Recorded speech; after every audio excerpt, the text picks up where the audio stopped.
But he says before you can go into and talk about God's power, he says that's where it begins, right at the bottom. Because God so loves us, he manifests his power. So it begins with love. It starts from love. When man stops loving, God continues to love. When man runs out of love and there is no more love, God will keep loving, because God is love. And so we need to be rooted and grounded in love.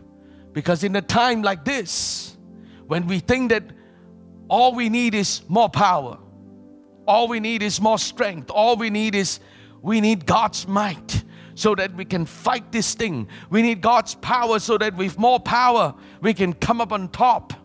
With God's empowerment, we can then be able to do well in the economic world. We can do well in education. We can do well in this and the other. We can be somebody that we can be exerting with lots of power. But he says before you can go into and talk about God's power, he says that's where it begins, right at the bottom. It begins with God. It begins with the love of God. It begins with you and I knowing with certainty, knowing that we truly know that God loves us because he loves us, that he really loves us.